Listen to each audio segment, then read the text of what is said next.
75 वर्षीय शारदा जी अपनी पोती से पेट पर हाथ रखते हुए बोली, बेटा अपनी माँ से कहकर मुझे खाना दिलवा दे। 2 दिन हो गए हैं, कुछ भी नहीं खाया।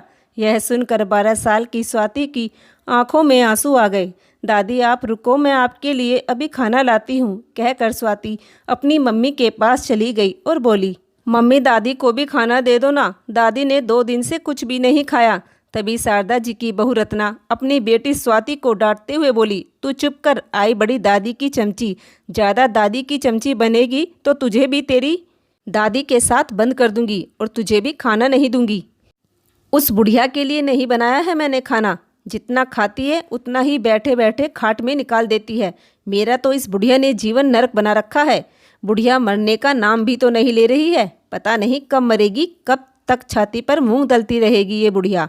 और तुझे देखा ना उस बुढ़िया के पास तो तेरी टांगे तोड़ दूंगी। जब देखो उस बुढ़िया से चिपकी रहती है, सारा दिन खांसती रहती है वो बुढ़िया।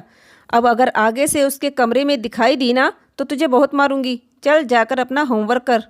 थोड़ी देर बाद रत्ना अपने दोनों बच्चों को खाना खिला रही थी और खुद भी खा रही थी, और उधर शारदा जी कमरे में बैठी भूख से तड़प रही थी। आज बहू ने पनीर की सब्जी बनाई थी जिसकी खुशबू पूरे घर में फैल रही थी। शारदा जी की खाने की इच्छा और भी तीव्र होती जा रही थी। खाना खाकर रत्ना अपना और बच्चों का झूठा अपनी सास को देने चली जाती है, यह लो खा लो और इसके बाद कुछ मत मांगना। 2 दिन की भूखी शारदा जी थाली को बिल्कुल साफ कर देती है, लेकिन अभी भी शारदा जी भूख से तड़प रही थी, क्योंकि थाली में सबकी झूठन मिलाकर एक मुट्ठी चावल ही थे। यह सब चीज़ें 12 साल की स्वाति देख रही थी। उसे अपनी मम्मी की यह बात बिल्कुल भी अच्छी नहीं लगती थी। अगर वह अपनी मम्मी को कुछ कहती तो रत्ना उसे भी बुरी तरह डांट देती। शारदा जी का एक ही बेटा है विकास, जो अपनी माँ से बहुत प्यार करता है और उनका बहुत ज़्यादा सम्मान भी करता है। शारदा जी ने अपने जीवन में बहुत ज़्यादा संघर्ष किया, बेटे को पढ़ाया लिखाया और कामयाब बनाया। उसे उसकी मेहनत का फल मिल गया। कुछ दिन बाद उसकी बहुत अच्छी जॉब लग गई, लेकिन जॉब के लिए उसे बाहर किराए पर रहना पड़ता था। लेकिन वह 15-20 दिन में अपने बच्चों और माँ से मिलने घर आ जाया करता था। दरअसल शारदा जी का एक ही बेटा था विकास, अपनी माँ से बहुत प्यार करता था और शारदा जी भी अपने बेटे पर जान छिड़कती थी। शारदा जी ने बेटे की शादी बड़े ही धूमधाम से की। विकास की पत्नी का नाम रत्ना है। विकास के पास 2 बच्चे हैं, एक 10 साल की बेटी स्वाति और एक 8 साल का बेटा गुड्डू। स्वाति के कुछ समय तक तो रत्ना ने शारदा जी की खूब सेवा पानी की, लेकिन जब विकास का ट्रांसफ़र कहीं दूर हो गया और वह घर से दूर रहने लगा, बुढ़ापे के कारण शारदा जी से काम नहीं हो पाता था, जिस वजह से विकास की पत्नी शारदा जी के साथ बहुत बुरा व्यवहार करती थी। सास को बैठाकर खिलाना और उसकी सेवा करना यह रत्ना को बिल्कुल भी पसंद नहीं था। विकास जब भी घर आता था सबसे पहले अपनी माँ के पास बैठकर उसका हालचाल पूछता था और उसके बाद ही अपने कमरे में जाता था। लेकिन माँ बेटे के इस प्यार को देखकर रत्ना अंदर ही अंदर बहुत जलन होती थी। जलन धीरे धीरे करके नफरत में बदल गई और यह नफरत बहुत ज़्यादा बढ़ गई और वह अपनी सास के साथ बहुत बुरा बर्ताव करने लगी। पति के पीठ पीछे ना तो ढंग का खाने को देती और ना ही उन्हें चैन से जीने देती। इतना ही नहीं, एक समय तो ऐसा आ गया रत्ना ने शारदा जी को बंद कमरे में रखना शुरू कर दिया। बीमार शारदा जी अपने कमरे में पूरे दिन अकेली पड़ी रहती। बहू पोते और पोती को भी उनके पास नहीं जाने देती थी। वह तो बच्चे बहू से आंख बचाकर कभी कभार अपनी दादी के पास चले जाते थे। विकास की बेटी स्वाति बिल्कुल अपने पापा पर थी। वह अपनी दादी से बहुत प्यार करती थी। दादी के साथ ऐसा बर्ताव करना उसे बिल्कुल भी पसंद नहीं था। वह अपने पापा से यह सब कुछ बताना चाहती थी, लेकिन शारदा जी बताने से मना कर देती थी। आज भी यही हुआ था। रत्ना ने 2 दिन से शारदा जी को खाने के लिए नहीं दिया था, और फिर दिया भी था तो थोड़ी सी सबकी झूठन शारदा जी को खाने के लिए दी, जिससे उनकी भूख भी शांत नहीं हो पाई थी। उधर विकास पत्नी के इस व्यवहार से अनजान था। उसे अपनी पत्नी के कुकर्मों के बारे में नहीं पता था। आज विकास के मन में अजीब सी बेचैनी हो रही थी। ऑफिस में भी उसका मन नहीं लग रहा था। ऐसा लग रहा था कि जैसे अभी माँ के पास चला जाऊं। उसे अपनी माँ की बहुत याद आ रही थी, तो वह बीच में ही काम छोड़कर घर के लिए रवाना हो गया। विकास आज खुशी खुशी घर आ रहा था। वह बहुत देर से खड़ा हुआ दरवाजे की घंटी बजा रहा था, लेकिन किसी ने भी दरवाज़ा नहीं खोला। दरवाज़ा में ज़ोर से हाथ मारता है तो दरवाज़ा खुला हुआ था। उसे बाहर आंगन में कोई नहीं दिखता। वह सीधे ही अपनी माँ के कमरे की तरफ बढ़ता है। जैसे ही दरवाज़ा देखा तो दरवाजे में ताला लगा था। उसके मन में उथल पुथल चलने लगी। फिर उसने माँ के कमरे की खिड़की से झांक कर देखा तो ऐसा दृश्य देखकर उसके होश उड़ गए। वह हक्का बक्का रह गया। उसकी आंखें फटी की फटी रह गई। उसने जल्दी से दरवाजे का ताला तोड़ा और भागकर अपनी माँ को सीने से लगा लिया। शारदा जी अधमरी हालत में ऐसाए पड़ी हुई थी। उलझे हुए बिखरे हुए बाल, कमर से लगा हुआ पेट, आंखों में ढीढ़, मैले कुचैले कपड़े। माँ की ऐसी हालत जैसे कोई मांगने वाली भिखारन हो। यह देखकर विकास की आंखों से झरझर आंसू बहने लगे। रत्ना वहीं खड़ी हुई सब कुछ देख रही थी, साथ ही उसकी धड़कनें भी बढ़ती जा रही थी।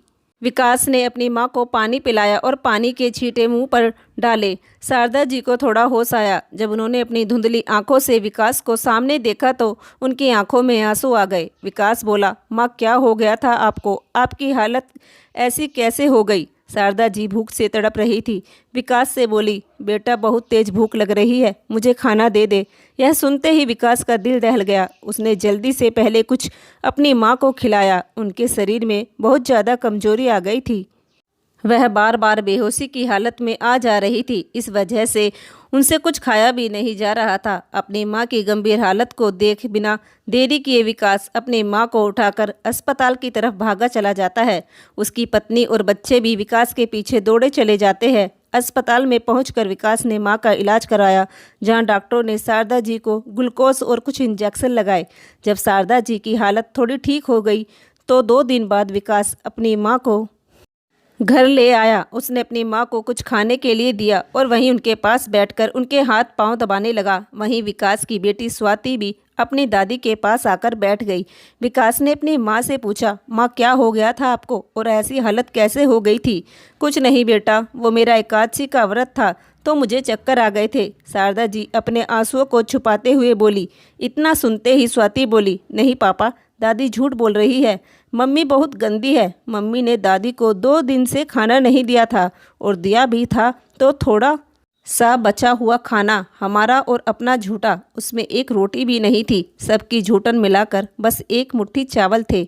और तो और मम्मी दादी को कमरे में बंद कर कर रखती थी, हमें भी उनके पास नहीं जाने देती थी। शारदा जी ने अपनी पोती को खूब रोका, लेकिन आज स्वाति भी नहीं रुकी और अपनी मम्मी की सारी सच्चाई अपने पापा से बता दी, जिसे सुनकर विकास का खून खोल उठा और वह दौड़कर अपने कमरे में गया और पत्नी से बोला, मेरे पीठ पीछे क्या हुआ था यहाँ?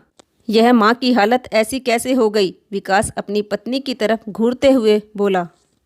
तो रत्ना विकास के चेहरे को देखकर बुरी तरह सहम गई। उसकी धड़कनें बढ़ने लगी क्योंकि उसे पता था कि अब उसके साथ क्या होने वाला है। रत्ना बोली, मुझे नहीं पता। इतना सुनते ही विकास ने एक जोरदार थप्पड़ उसके गाल पर खींचकर मारा। थप्पड़ इतनी तेज लगा कि रत्ना जमीन पर जा गिरी।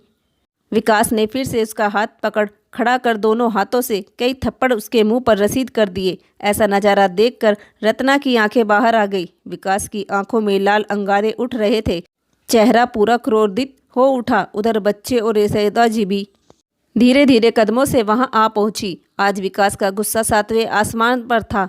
वह उसका हाथ पकड़ खचेड़ते हुए बाहर दरवाजे की तरफ ले गया और धक्का देते हुए बोला, निकल जा इस घर से। अब इस घर में और मेरे दिल में तेरे लिए कोई जगह नहीं है। इस घर के दरवाजा तेरे लिए हमेशा बंद है। रत्ना ने भागकर विकास के पैर पकड़ लिए और रोने लगी। ऐसा मत करो विकास, मैं कहाँ जाऊँगी? मेरे तो मायके में भी कोई नहीं है, मैं कहाँ जाकर टक्कर मारूंगी? रत्ना रोती रही, गिड़गिड़ाती रही, लेकिन विकास ने रत्ना को घर से बाहर धक्का दे और जोर से दरवाज़ा बंद कर लिया। रत्ना दरवाज़ा पीटती रह गई, लेकिन विकास ने उसकी एक न सुनी। बाहर खड़े सब लोग देख रहे थे। सब लोग रत्ना के व्यवहार से परिचित थे। वह भी सब उसे बाहर खड़े होकर सब भला बुरा सुना रहे थे। सबकी बातें सुन रत्ना शर्म के मारे मरी जा रही थी। पूरी रात हो गई, रत्ना दरवाजे के बाहर बैठी रही। अगली सुबह विकास सोया हुआ था।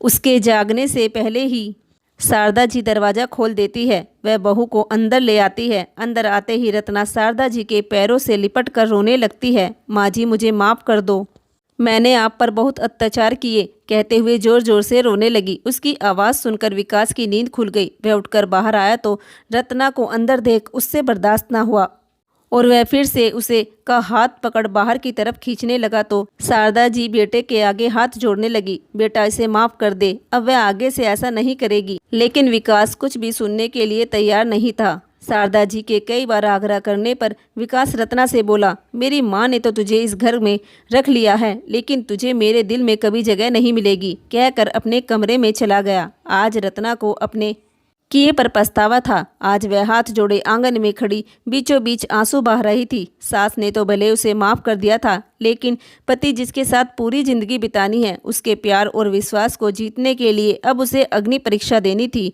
अब उसने अपने आप को पूरी तरह से बदल लिया था। वह दिन रात घर के काम करती और साथ ही शारदा जी की सेवा भी करती। धीरे धीरे उसने अपने बदलते व्यवहार से विकास के दिल में जगह बना ली। कुछ समय बाद आकर विकास ने भी अपनी पत्नी को माफ कर दिया। बाद में रत्ना ने विकास से वादा किया कि वह उम्र भर उसकी माँ की सेवा करेगी, कभी उसे शिकायत का कोई भी मौका नहीं देगी, और उसने अपना वादा निभाया भी। धीरे धीरे सब कुछ ठीक होता चला गया। अब शारदा जी भी बेटे बहू के साथ अपने हरे भरे घर में बहुत ही खुशी से रहती है।